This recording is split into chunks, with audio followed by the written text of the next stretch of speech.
Aquaman is out. Venom is in. Sony gives the Spider-Man spin-off an official release date.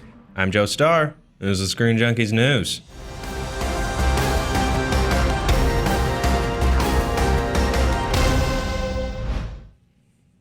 After what seems like years of will they or won't they, Sony is finally moving forward with a long gestating Venom movie. Gestating is a weird word. I don't like saying it. The film will be released on October 5th, 2018, a date that was, until earlier today, occupied by Warner Brothers' own Aquaman.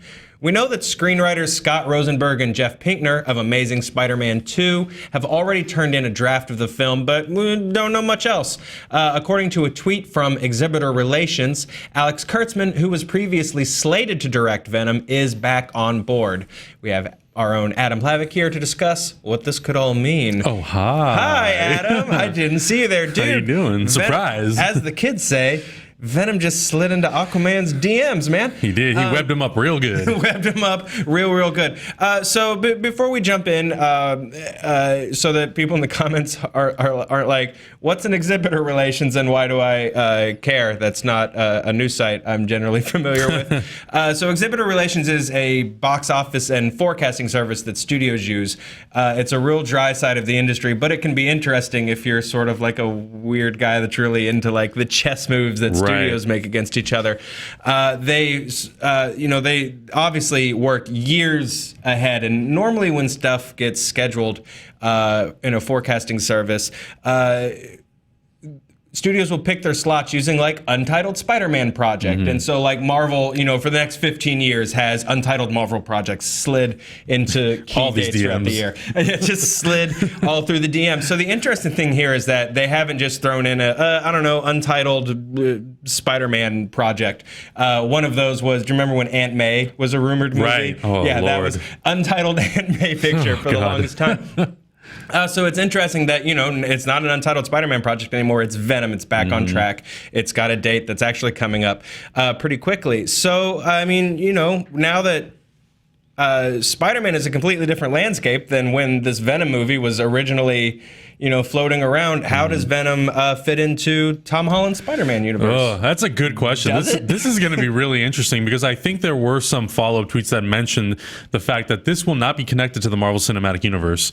And right away, I'm like, what? Why? Really? Yeah. Like, this is really weird. Why would Sony make a Venom film? Why would they start this franchise? There's also rumors they're going to do the Sinister Six, which includes a lot of... Which was way back when... they were teasing our balls with that Amazing Spider-Man 2, exactly. Yeah, that was the point of Amazing Spider-Man 2. Yeah, exactly. So I don't know. I think it's really interesting that they're going to make this a separate part of the universe.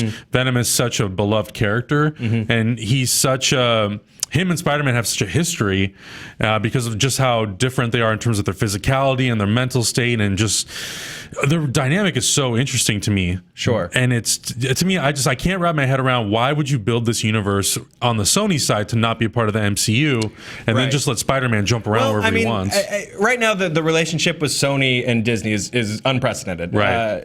And it's they're friends, and like Disney has a key to their apartment, so like if Sony needs like their pets fed, like Disney can go, but Disney's not like welcome to just roll in, so it is sort of an interesting, like, yeah, you can Spider-Man for this, but then we've got to have our own thing. We need our space, right? There's a lot of Venoms, more than 5 deadly Venoms, in fact. So what version of Venom, do you think we're going to see? Who plays him? I would imagine the classic choice would be Eddie Brock. He's been Spider-Man, or he's been the Venom that I would say is the most recognizable. He was in Spider-Man 3. He's been in the animated series. They featured other Venom characters as well, but I think that's the one that like I know the most about, and I think that's the one the general public would know most about. Right. Do you think Topher Grace just comes back, takes another shot at him? I will not watch that movie. No way. Nope.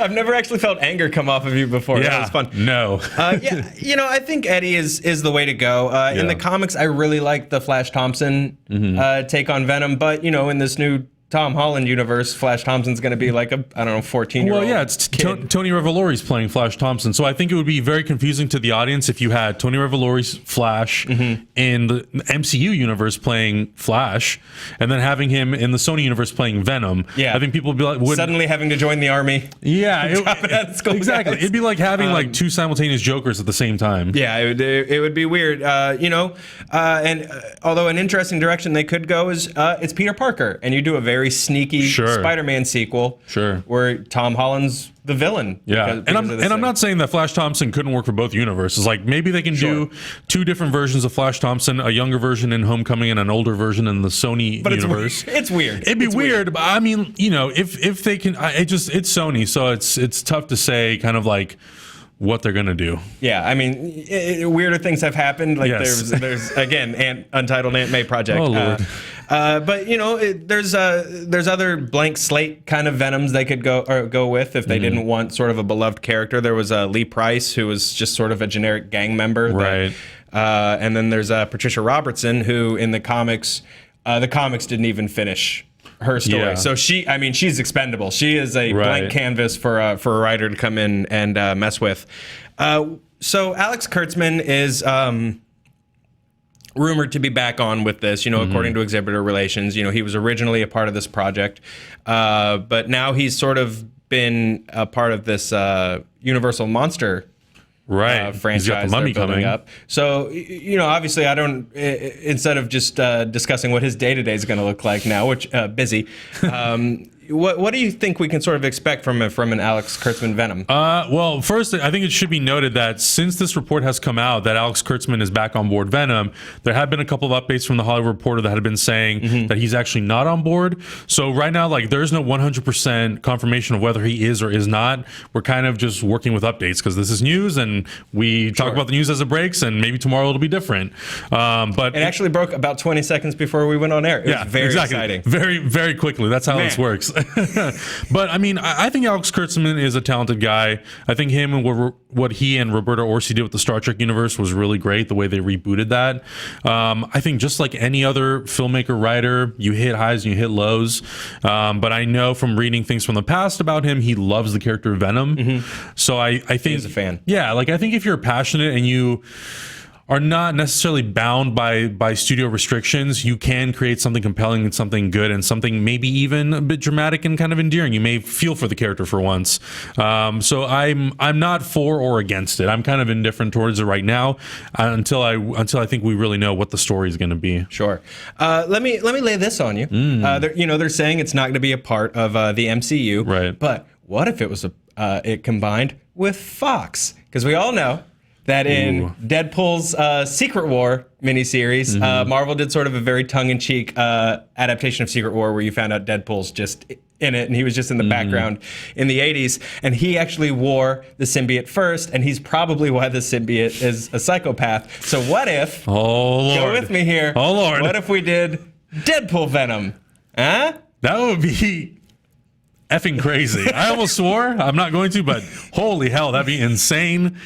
I don't even know if the theater would be able to like sustain for 2 hours. I think everybody their eyes would roll in the back of their head and they would just start bleeding from the ears because that'd be nuts. All I know is I think every we talk about nerd stuff internet company that's out there would implode. Oh yeah. Yeah, there would be no one left standing. No, I think both of those companies would just fall to the ground and be like, well, we tried. Well, Deadpool probably won't happen, but wherever this is going, it's interesting. If it's Eddie Brock or if it's Flash, this is a project that's had a long, weird period of time to evolve. It's seen 2 Spider-Mans. Yeah. That's really crazy. Yeah. So it's going to be interesting. Yeah, and I mean, he was definitely thrown in there, too, in Spider-Man 3. Yeah. So let's take some time. Let's develop it, and, let's make this work, Sony. Come on. You're going to go with me to see it? We're going to hold hands. We're going to hold hands. Date night! We did it! Internet!